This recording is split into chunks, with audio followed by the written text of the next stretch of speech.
أعوذ بالله من الشيطان الرجيم. بسم الله الرحمن الرحيم.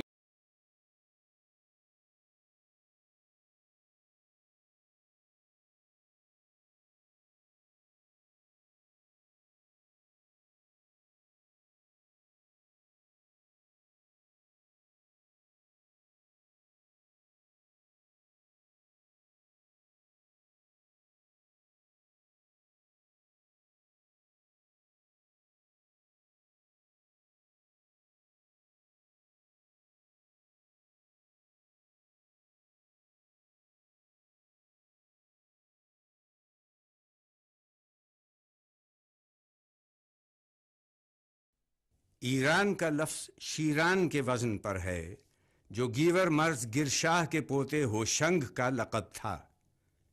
اس کے حصے میں جو مملکت آئی اس کا نام ایران رکھا گیا، جو بعد میں اس کے بیٹے پارس کو منتقل ہوئی۔ اس خطے کو پارس کہا گیا، جو بعد میں فارس ہو گیا۔ زبان فارسی اسی سے منسوب ہو گئی۔ یہ سلطنت اتنی وسیع تھی کہ اس کا سلسلہ بابل سے کابل اور زابل سے خراسان تک پھیلا ہوا تھا۔ ایران دنیا کے قدیم ترین ممالک میں سے ہے۔ یہاں کے لوگوں کا تعلق زرتشتی مذہب سے تھا۔ 7ویں صدی عیسوی کے نصف میں اسلام کا ظہور ساسانی شہنشاہیت کے زوال کا باعث ہوا۔ اس کے بعد ایران کی تاریخ کا ایک نیا دور شروع ہوا۔ تہران سے 190 کلومیٹر کے فاصلے پر قم کا قدیمی شہر ہے۔ مذہبی اور روحانی اعتبار سے قم کو ایک امتیازی حیثیت حاصل ہے۔ اس شہر کی بنیاد 83 ہجری میں رکھی گئی۔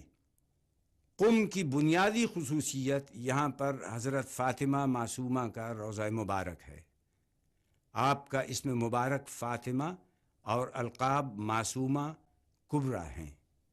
آپ کے والد کا اسم گرامی حضرت موسیٰ ابن جعفر ہے۔ آپ امام رضا کی ہمشیرہ ہیں۔ آپ کی ولادت 173 ہجری ذی قعد میں مدینہ منورہ میں ہوئی۔ امام رضا کے شہر مرو کے سفر کے 1 سال بعد 200 ہجری میں آپ اپنے بھائیوں کے ہمراہ امام رضا کے دیدار کے قصد سے عازم سفر ہوئیں۔ راستے میں ساوا پہنچیں۔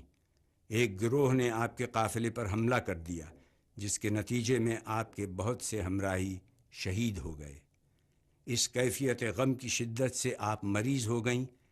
اپنے آخری ایام میں ہمیشہ مشغول عبادت رہیں۔ 28 سال کی مختصر زندگی میں 12 ربیع الثانی 200 ہجری میں شہر قم میں وفات پائی۔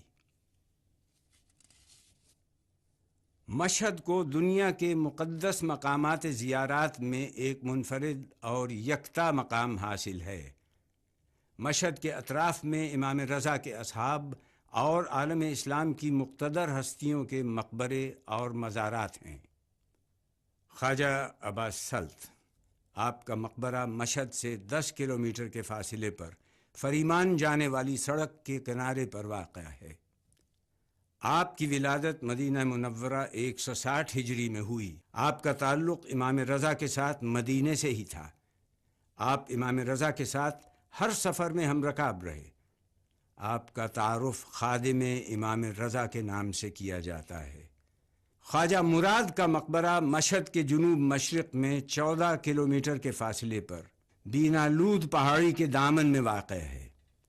آپ کی وفات 210 ہجری میں ہوئی اور آپ امام رضا کے صحابی تھے۔ مشہد کے مشہور زیارتی مقامات میں سے ایک مقام خواجہ ربیع ہے۔ آپ کا مقبرہ مشہد کے شمال مغرب میں 6 کلومیٹر دور ایک وسیع و عریض باغ میں ہے۔ خواجہ ربیع ابن خیثم 8ویں ہجری کے مشاہیر اور تابعین میں سے ایک تھے۔ آپ کی وفات 70 ہجری میں ہوئی۔ آپ کو حضرت علی نے قزوین کا گورنر مقرر کیا تھا۔ خواجہ ربیع علم کے میدان میں اپنا ایک خاص مقام رکھتے تھے۔ بخاری، مسلم، ترمذی، نسائی اور ابن ماجہ نے اپنی احادیث کی کتب میں ان سے حدیثیں نقل کی ہیں۔ شیخ تبرسی نے بھی ان کے اقوال سے تفسیر مجمع البیان میں استفادہ کیا ہے۔ آپ کو علم درایت پر بھی بھرپور عبور حاصل تھا۔ امام رضا آپ کی زیارت کے لیے تشریف لاتے تھے۔ آپ کے گنبد کے اطراف میں علی رضا عباسی کے خط سے قرآنی آیات لکھی گئی ہیں جو نہایت خوبصورت اور جاذب نظر ہیں۔ گنبد کو کاشی کاری سے مزین کیا گیا ہے۔ اس گنبد کی تاریخ کی نسبت سوری ابن المعتز سے دی جاتی ہے جو 428 ہجری میں سلطان مسعود غزنوی والی نیشاپور کی طرف سے گورنر تھا۔ صوبہ خراسان کے شمال میں نیشاپور واقع ہے۔ نیشاپور سبززاروں، دریاؤں اور خوبصورت موسموں کا شہر ہے۔ جنوب میں صحرا کی گرم ہواؤں کی زد میں بھی رہتا ہے۔ نیشاپور ایران کا قدیم ترین شہر ہے۔ یہاں 4000 قبل مسیح کے زرتشت کے آثار بھی ملے ہیں۔ زمانہ قبل از تاریخ اس کا نام ابرشار تھا، لیکن اسلامی عہد میں اس کا نام نیشاپور ہوا۔ یہاں کے قدیم پہاڑ ارسلان سبز، کہنزد اور پوشان ہیں۔ اس سرزمین پر امام زادے، فارسی ادب کے شعراء، خطاط، فلسفی، ریاضی دان اور ماہر فلکیات کے مقبرے ہیں۔ امام زادہ محمد محروق، یہ روضہ مبارک حضرت محمد بن زید بن علی ابن الحسین کا ہے۔ آپ کو امام زادہ محروق بھی کہا جاتا ہے۔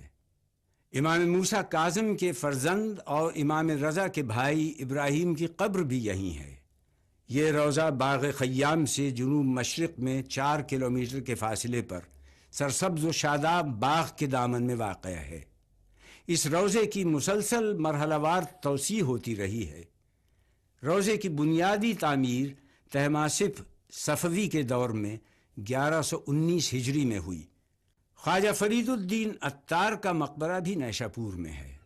آپ 6 اور 7ویں صدی ہجری کے عارف اور عظیم شاعر تھے۔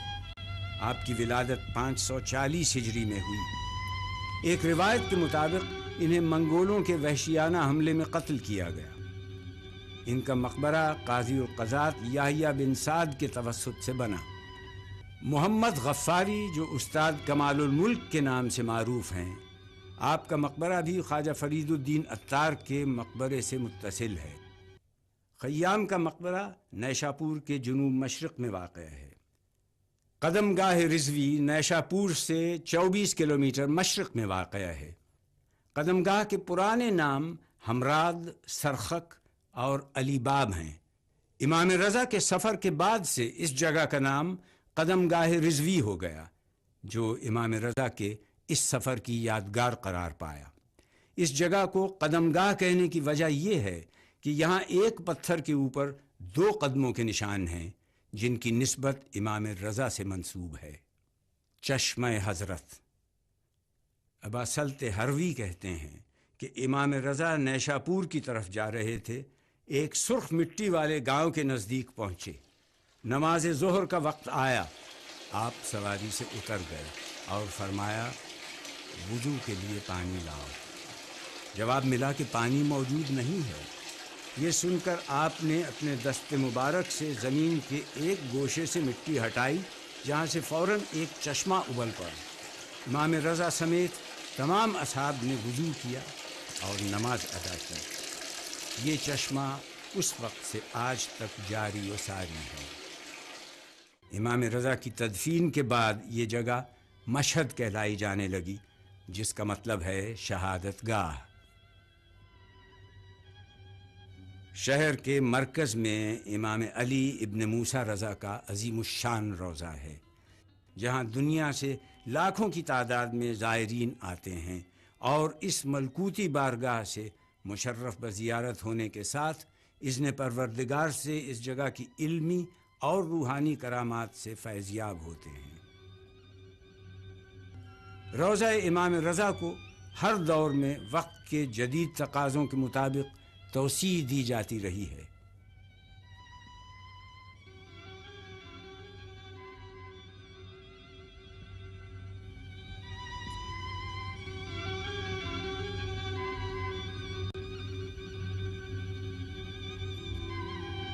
یہ قدیمی عکس روضہ امام رضا میں مختلف صحنوں کے ہیں۔ زائرین کی سہولتوں کو مد نظر رکھتے ہوئے ان میں بھی تبدیلی کی گئی اور انہیں کشادہ کیا جاتا رہا۔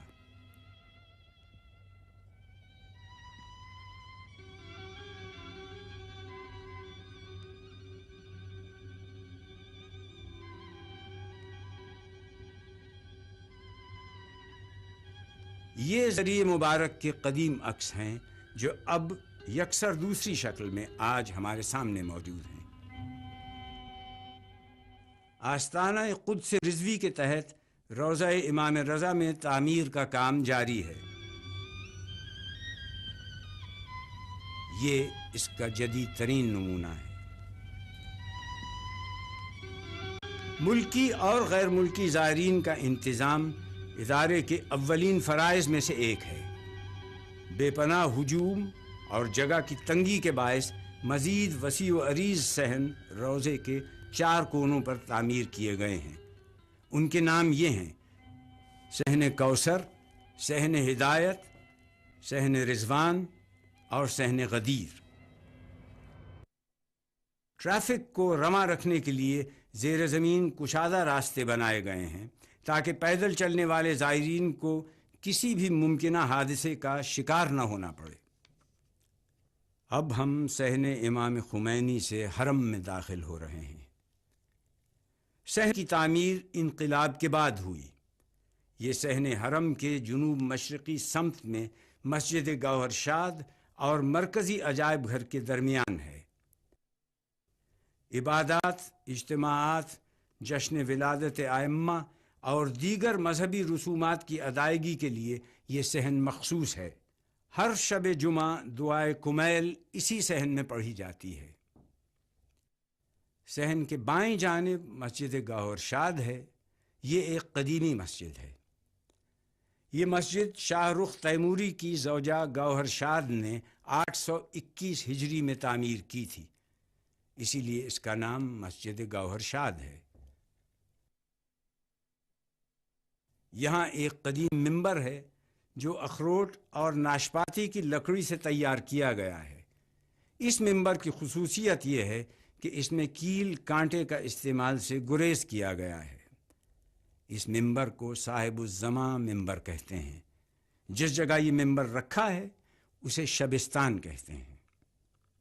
صحن خمینی کے دائیں جانب قرآن میوزیم ہے جہاں دنیا کے قدیم ترین قرآنی نسخے محفوظ ہیں۔ قرآن میوزیم کی عمارت جدید اور قرآنی نسخے قدیم ہیں۔ 1985 میں تعمیر ہونے والی یہ عمارت 2 منزلوں پر مشتمل ہے۔ اس میوزیم میں قرآن کے نفیس ترین خطی نسخے موجود ہیں جن کا تعلق گزشتہ مختلف ادوار سے ہے۔ قیمتی اور نادر نسخے خط کوفی میں بھی موجود ہیں جو خاندان رسالت سے منسوب ہیں۔ صحن خمینی کے دائیں جانب مرکزی عجائب گھر ہے۔ یہ عمارت 1945 میں تعمیر کی گئی۔ عجائب گھر میں دور قدیم کے آلات حرب و زر، جنگی پیرہن، قیمتی قالین، سونے کے دروازے، مختلف انواع اقسام کے برتن اور امام رضا کے دور کے سکے موجود ہیں۔ اس عجائب گھر میں سب سے قیمتی کتبہ وہ ہے جو امام رضا کی قبر پر نصب تھا۔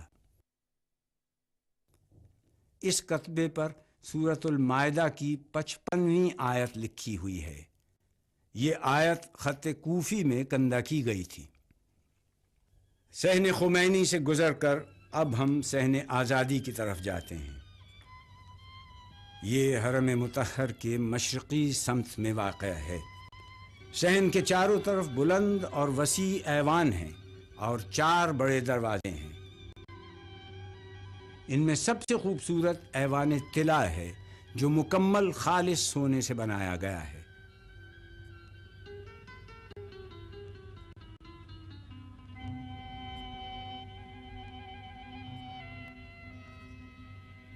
ایوان طلا 20 میٹر اونچا ہے۔ اسے نصیر الدین شاہ نے قاجار عہد میں تعمیر کیا تھا۔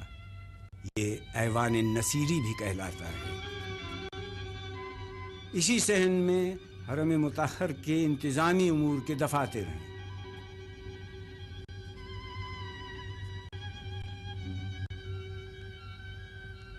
معذور زائرین کی دیکھ بھال کے لیے خدمتگار ہمہ وقت موجود رہتے ہیں۔ صحن آزادی سے گزر کر ہم بستہ شیخ حر عاملی میں پہنچ جاتے ہیں۔ یہاں پر 2 منزلہ مہمان سرا کی عمارت ہے۔ مہمان سرا سے گزر کر ہم صحن انقلاب میں داخل ہو جاتے ہیں۔ اس صحن کا پرانا نام صحن عتیق تھا۔ یہ صحن حرم امام رضا میں بے حد خصوصیت کا حامل ہے۔ یہ سب سے قدیم اور پہلا صحن ہے۔ اسے امیر علی شیر نوائی نے 875 ہجری میں تعمیر کیا۔ سلطان حسین بیقارہ نے صفوی دور میں توسیع دی اور اس کے بعد افشارید اور قاچار ادوار میں صحن کی تزئین اور آرائش کا کام ہوا۔ حرم امام رضا میں نقش کاری، مینا کاری، محراب کی بناوٹ، ہر فن آپ کو یہاں درجہ کمال پر نظر آئے گا۔ صحن انقلاب کے اس بلند و بالا دروازے پر جو نقش کاری کی گئی ہے اس سے بھرپور معنویت آشکارا ہے۔ صحن انقلاب کو عبور کر کے ہم بستہ شیخ طوسی میں پہنچتے ہیں۔ یہاں پر کتب خانہ امام رضا ہے۔ اس کتب خانے کو پورے ملک کے کتب خانوں میں خاص اہمیت حاصل ہے۔ اس کی بنیاد 612 ہجری میں رکھی گئی تھی۔ آج اس کو جدید سہولتوں سے آراستہ کر کے ایک وسیع لائبریری میں تبدیل کر دیا گیا ہے۔ یہاں دنیا کی تقریباً 57 زبانوں پر مشتمل کتابیں ہیں۔ زیادہ تر کتب فارسی اور عربی میں ہیں۔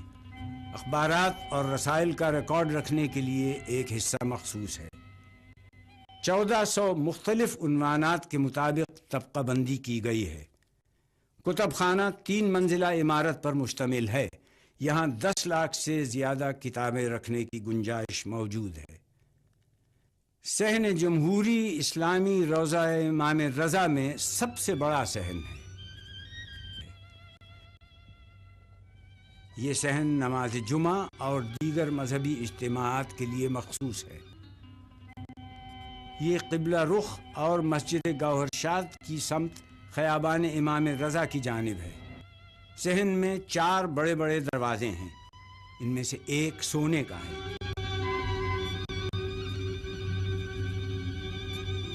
محراب پر اسماء الحسنی لکھے گئے ہیں جو فن خطاطی کا اعلیٰ شاہکار ہیں۔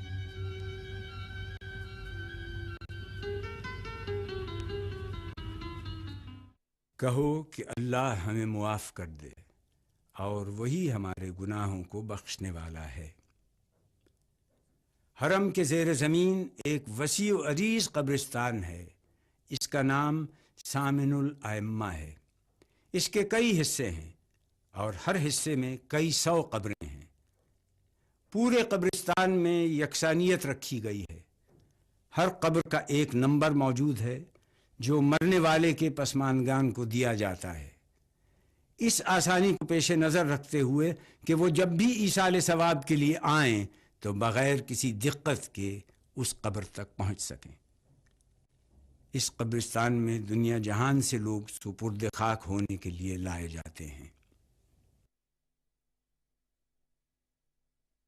ہوتی ہے اس احاطہ مرقد میں ایسی دھوم، گردش میں جس طرح سے فلک پر مہو نجوم، روزے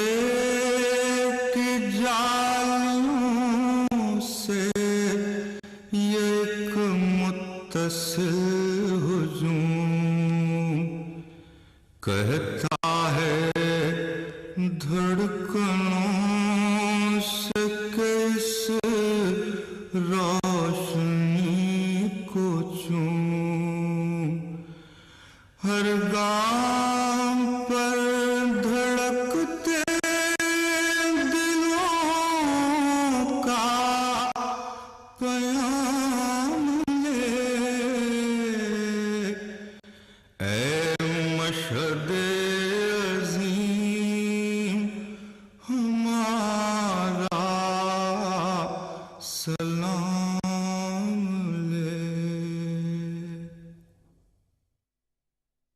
رضا، صابر، وافی، راضی، قالی، ذکی، سلطان، سامن، ضامن اور ابو الحسن ثانی، یہ ہیں القاب علی ابن موسیٰ رضا کے، جن کی ذریح مبارک ہماری نظروں کے سامنے ہے۔ آپ کا ایک منفرد اور مخصوص لقب غریب الغربا بھی ہے۔ کلام عرب میں بے وطن اور مسافر کو غریب کہتے ہیں۔ آپ کی ولادت 12 ذیقعد 148 ہجری مدینہ منورہ میں ہوئی۔ آپ کی شہادت 204 ہجری میں واقع ہوئی۔ آپ کے والد امام موسیٰ ابن جعفر ہیں، جن کا روضہ کاظمین عراق میں ہے۔ آپ کی والدہ کا اسم مبارک تختم ہے اور لقب نجمہ، طاہرہ اور سلمہ ہے۔ آپ کی مدت امامت 20 برس ہے، جو 183 ہجری سے 203 ہجری تک محیط ہے۔ آپ کا دور عباسی حکمرانوں کا دور تھا۔ عباسی خلیفہ مامون الرشید نے مدینے سے آپ کو طوس طلب کیا۔ آپ نہیں چاہتے تھے کہ اپنا وطن چھوڑیں۔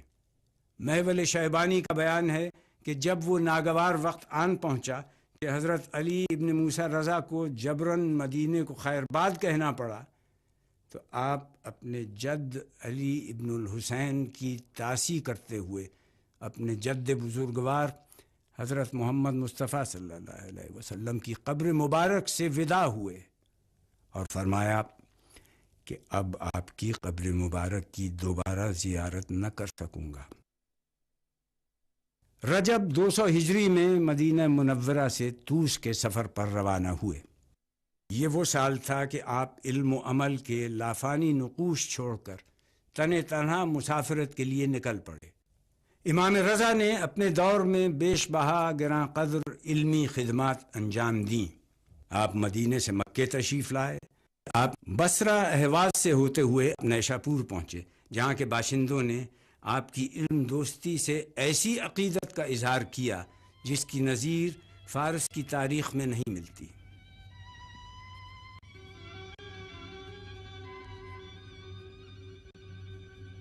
خلیفہ وقت مامون الرشید نے استقبال کیا اور آپ کو ولی عہد مقرر کیا۔ یہ منصب پا کر آپ مسرور نہیں ہوئے اور خلیفہ وقت سے یہ کہہ دیا تھا کہ مجھے امور سلطنت سے کوئی سروکار نہ ہوگا، نہ میں کسی کو معین اور نہ کسی کو معزول کروں گا۔ حرم امام رضا ہنری صلاحیتوں کا ایک بیش بہا سرمایہ ہے۔ کاشی کاری اور مینا کاری کا 800 برس پرانا نمونہ ہے، جو لوگوں کے لیے ایک جیگتی جاگتی عشق کی مثال ہے۔ حرم میں فن تعمیر، کاشی کاری اور مینا کاری کا کام ہنرمندوں کی معدت اور فنکاری کا شاہکار ہے۔ قبر مطہر کے اندرونی گنبد میں جو کاشی کاری کی گئی ہے، یہ علم ریاضی کے اصولوں کے عین مطابق ہے۔ دنیا میں بہت کم کام ایسا دیکھنے میں آیا ہے۔ اس قسم کی ہنری صلاحیت اس وقت ممکن ہے جب کوئی ہنرمند عشق کی انتہائی منزل پر پہنچتا ہے۔ نقش عشق ہر کونے اور ہر زاویے سے عیاں ہے۔ تمام قدیم اور جدید دیواریں یکساں ہنرمندی کی دلیل ہیں۔ کاشی کاری میں رنگ کا استعمال نہیں کیا گیا ہے، بلکہ رنگین کاشی کے ٹکڑوں سے کام کی تکمیل ہوئی ہے۔ ابتدا سے آج تک جتنے بھی ہنرمندوں نے اس کام میں حصہ لیا ہے، اس میں ان کی یکسانیت کی تاریخ بے مثال ہے۔ ہنرمندوں نے اس کام کو سینہ بہ سینہ محفوظ اور آنے والی نسلوں کو منتقل کیا ہے، اور اپنے عشق اور محبت کے جذبے کو امام رضا کی خدمت میں پیش کیا ہے۔ عاشقان امام رضا، جن میں بادشاہان سلطنت، روسا اور تجار بھی تھے، انہوں نے جو ہدیے امام رضا کی خدمت میں نظر کیے، وہ نوادرات گنبد کے اندرونی اطراف میں 9 خانوں میں محفوظ ہیں۔ یہ نفیس جواہرات ایک بکس کی صورت میں دیواروں پر نصب ہیں۔ زریح پر قرآنی آیات اور زیارات لکھی گئی ہیں۔ یہ خالص سونے کے پانی سے نقش کی گئی ہیں۔ جو سونا دروازوں، میناروں، گنبد اور ضریح کی تعمیر میں صرف ہوا ہے، اس سے کئی گنا خزانہ ایسا ہے جو ابھی استعمال میں نہیں لایا گیا ہے۔ مرکز میں قبر مطہر کے اوپر اصلی گنبد ہے۔ یہ گنبد ایران کے اسلامی فن معماری اور ہنرمندی کا اعلیٰ ترین نمونہ ہے۔ اس کی بلندی 31 میٹر اور گولائی 20 میٹر ہے۔ گنبد کے چاروں طرف اس زمانے کے مشہور خطاط علی رضا عباس کے خط میں ایک بہت نفیس کتبہ نقش ہے۔ پہلا گنبد 515 ہجری میں سلطان سنجر سلجوقی کے حکم سے اس کے وزیر شرف الدین قمی کی ہدایت پر تعمیر ہوا۔ صفوی دور میں شاہ طہماسپ کے عہد میں 932 ہجری میں گنبد کی کاشیکاری کی گئی اور ٹائلوں کو سونے کی اینٹوں سے تبدیل کیا گیا۔ جس وقت ازبکوں نے مشہد مقدس پر قبضہ کیا، عبد المومن نے حرم مطہر کو لوٹ کر سونے پر قبضہ کر لیا۔ 1016 ہجری میں شاہ عباس صفوی کبیر نے امام رضا کی محبت میں اصفہان سے مشہد پیدل سفر کیا۔ یہ سفر 26 دن میں طے کیا۔ اسی وقت شاہ عباس صفوی نے گنبد کو دوبارہ سونے کی اینٹوں سے مزین کیا۔ ایرانی فن معماری کا اصول ہے کہ گنبد کو 2 میناروں کے درمیان بناتے ہیں۔ ایوان ناظری والے مینار کو شاہ طہماسپ نے دوبارہ تعمیر کیا۔ اس کے بعد 1142 ہجری میں نادر شاہ کے حکم سے سونے کی اینٹوں سے تعمیر کیا۔ اس کی بلندی 40.5 میٹر ہے اور چوڑائی 13 میٹر ہے۔ دوسرا مینار ایوان عباسی کے کنارے پر واقع ہے اور یہ 1146 ہجری میں نادر شاہ کے حکم سے بنایا گیا۔ اس کی بلندی 35 میٹر ہے۔ سونے کی اینٹوں سے الماسی شکل میں تعمیر کیا گیا ہے۔ امام موسیٰ ابن الرضا کے حرم مطہر میں پاکیزگی کا خاص خیال رکھا جاتا ہے۔ یوں تو حرم کے بیرونی حصوں میں ہر وقت صفائی کے امور کی نگرانی سختی سے کی جاتی ہے۔ حرم کے اندر اور ذریح مبارک میں اس کام کو انجام دینے کے لیے ایک مخصوص روح پرور تقریب منعقد ہوتی ہے۔ اس وقت حرم کے تمام دروازے بند کر دیے جاتے ہیں۔ اس تقریب کو غبار روبی کہا جاتا ہے۔ یہ تقریب قدیمی ہے۔ اس بابرکت اور روحانی رسم میں شرکت کے خواہشمند حضرات ایک طویل مدت تک اپنی باری کے آنے کا انتظار کرتے ہیں۔ اس تقریب میں جو افراد شرکت کرتے ہیں وہ ایران کے جید علماء، اسکالر، مدارس کے اساتذہ، تجار، مسلح افواج کے نمائندے، یونیورسٹی کے پروفیسر اور مختلف شعبہ زندگی سے تعلق رکھنے والے خوش قسمت افراد ہیں جنہیں یہ سعادت نصیب ہوتی ہے۔ ذریح کے اندرونی اور بیرونی حصوں کو پانی اور عرق گلاب سے غسل دیا جاتا ہے۔ تمام افراد سفید رنگ کے کپڑوں میں ملبوس اور ہاتھوں میں دستانے پہن کر ذریح کے اندر داخل ہوتے ہیں۔ گرد کو پہلے صاف کیا جاتا ہے، اس کے بعد مخصوص اور خالص عطریات اور مختلف انواع اقسام کی خوشبوؤں کو ذریح کی جالیوں پر لگایا جاتا ہے۔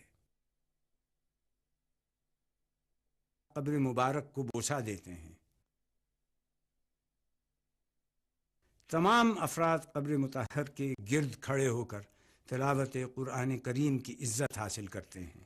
اس سعادت کو ادا کرنے پر اپنے معبود کا شکر بجا لاتے ہیں۔ سورہ توبہ آیت 20 میں ارشاد ہے، جو لوگ ایمان لائے اور اللہ کے واسطے انہوں نے ترک وطن کیا اور اللہ کی راہ میں اپنی جان و مال سے جہاد کیا، وہ درجے میں اللہ کے نزدیک بہت بڑے ہیں۔ یہی لوگ پورے کامیاب ہیں۔ ان کا رب ان کو بشارت دیتا ہے اپنی طرف سے بڑی رحمت اور رضامندی کی، اور جنت کے ایسے باغوں میں ان کے لیے دائمی نعمت ہوگی اور جن میں یہ ہمیشہ ہمیشہ رہیں گے۔ بلا شبہ اللہ کے پاس بڑا اجر ہے۔